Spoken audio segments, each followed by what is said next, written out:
నేను ఒక straight question అడుగుతాను. Chandrashekhar favourite hero junior NTR. ఇప్పుడు చాలా ఇంటర్వ్యూలో చెప్పారు మీరు. అంటే ఫేవరెట్ చాలా మంది ఉన్నారు నాకు యాక్టర్స్. నేను ఎక్కువ తారక్తోని నేను అంటే కొద్దిగా క్లోజ్గా మూవ్ అవ్వగలను వేరే హీరోల కంటే. రాజమౌళి గారు బాహుబలి అంత పెద్ద హిట్ తర్వాత ఒక కాలేజీకి వెళ్ళారు. ఆ కాలేజీకి వెళ్ళిన తర్వాత అక్కడ ఒక క్వశ్చన్ వచ్చింది, మీ ఫేవరెట్ హీరో ఎవరు అని చెప్పేసి స్టూడెంట్స్ అడిగారు. కొన్ని వేల మంది స్టూడెంట్స్ ఉన్నారు. ఆ టైంలో ఆయన ఏ బాలీవుడ్ హీరో పేరు చెప్పినా ఓకే అంటారు, ఎందుకంటే అంత పెద్ద హిట్ కొట్టున్నారు. ఏ హాలీవుడ్ హీరో పేరు చెప్పినా ఆయన ఎవరు ఏమి క్వశ్చన్ చేయరు, ట్రోల్ చేయలేరు కూడా. బాహుబలి రేంజ్ అది. కానీ అంత పెద్ద సక్సెస్ కొట్టిన తర్వాత కూడా అదే వేదిక మీద మీ ఫేవరెట్ హీరో ఎవరంటే తారక్, ఎన్టీఆర్ఏ నా ఫేవరెట్ హీరో అని చెప్పారనమాట. అంత బాండింగ్ ఏంది వాళ్ళిద్దరి మధ్య?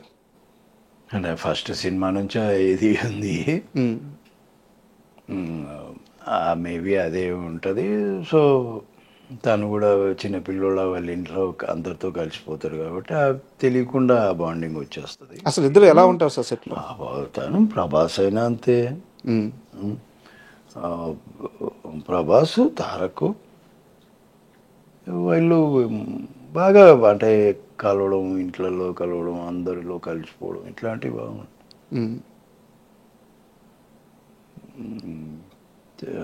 తారక ఇంకా అదే వీళ్ళు కూడా చిన్న పిల్లోళ్ళే అన్నట్టే చూసిండు స్టూడెంట్ నెంబర్ 1 నుంచి. మేబీ అది ఉంటుంది. అండ్ ఇప్పుడు మీరు చేస్తున్న ప్రాజెక్ట్ సెన్సెస్? నేను ఇప్పుడు ఏం లేదు బా అని ఒకరు ఇద్దరు అడిగినరు కొత్త సినిమాలు, కొత్త వాళ్ళే, కొత్త హీరోలు, అది సరే మేబీ చేస్తా నెక్స్ట్ మంత్ అంతే. ఏ సీరియల్ జరుగుతున్నాయి, సీరియల్లో ఇప్పుడు జెమినీకి ఒకటి శివంగి అని, జీటీవీకి ఒకటి లక్ష్మీ నివాసం అని, మరి రంగుల రాటం ఈటీవీకి మల్లెమాల వాళ్ళది. ఇవి చేస్తున్నా. ఏమైనా అడపదడప సినిమాలు వస్తే అవి చేస్తున్నా. పెద్ద సినిమాలు అయితే ఏం లేవు. ఓకే. ఈ చిన్న వాళ్ళు వస్తే వాళ్ళు ఒక 4 రోజులు అడుగుతారు, చేస్తా. మళ్ళీ ఎప్పుడన్నా 2 రోజులు అడుగుతారు, అట్లా. రాజమౌళి గారితో అంటే మీకు ఒక ట్రావెలింగ్ ఉంది. సో దానివల్ల మీరు ఆయనకి నచ్చారు, ఆయన మీకు నచ్చారు. యాక్టింగ్ పరంగా మీకు ఒక అండర్స్టాండింగ్ ఉంది. సో మీరు ఆయన సినిమాల్లో కనిపిస్తున్నారు, ఓకే. బోయపాటి గారితో మీ అనుబంధం ఏంటి? ఆయన కూడా మ్యాక్సిమం ఆయన సినిమాల్లో మిమ్మల్ని ఉంచుకునేలా చూస్తుంటారు. లేదు అంటే నేను బోయపాటి గారిది లెజెండ్ చేశారు, అఖండ చేశారు. అఖండాలో ఒక చిన్న వేషము. ఇంకా మన ఇవే కొద్దిగా అంటే మధ్యలో ఒకటి శక్తి అనే సినిమా వచ్చింది కదా, అందులో చిన్న వేషం. అంటే చిన్న అంటే నేను నా ఫేస్ కూడా కరెక్ట్గా అనిపించదు. వస్తున్నాను, చంపేస్తాను, పోతాడు. దమ్ము దమ్ము దమ్ము. అయితే దాంట్లో ఏదో చిన్న అంటే నేను ఇట్లా ఉంది చిన్నది. నేను భయపడిగాడు నేను చేస్తా అన్న. అప్పుడు వేరే షూటింగ్లో ఉంటే నేను మళ్ళీ వచ్చి నైట్ అంతా చేసి వెళ్ళిన. సో ఏం శేఖర్ చిన్నది ఏమనుకోకు, ఇట్లా ఇచ్చినాను, మీరు ఉన్నారు కదా సార్, అందుకే వచ్చేసినాను. అట్లా లెజెండ్లో పిలిచిండ్రు. అట్లా దీంట్లో అంటే మీరు వెళ్ళి ఎవరిని అవకాశాలు అడగరు.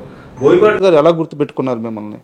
ఆయన గుర్తుపెట్టుకుంటారు. అది ఆయనకి ఉంది కంపల్సరీ. ఇప్పుడు ఒక సినిమా ఉన్నాయంటే నెక్స్ట్ సినిమా తీసేవాడు పక్కా మైండ్లో ఉంటుంది. ఇప్పుడు నేను అక్కడ 1లో చనిపోయాను కాబట్టి ఓకే, లేదంటే కంపల్సరీ 2లో కూడా ఉండేవారు. అది ఆయనకి ఉంటుంది. నేను సూటబుల్ అయితే పక్కా పెట్టుకుంటాను. అండ్ రాజమౌళి గారు, మహేష్ బాబు గారు సినిమా చేస్తున్నారు, ఎస్ఎస్ఎంబి. రాలేదా? కాల్ రాలేదు? నాకేం కాల్ రాలేదు, ఏం కాల్ రాలేదు. తెలుసా ఆ సినిమా గురించి ఏమన్నా మీకు? ఎలా ఉండబోతుంది? మస్తు.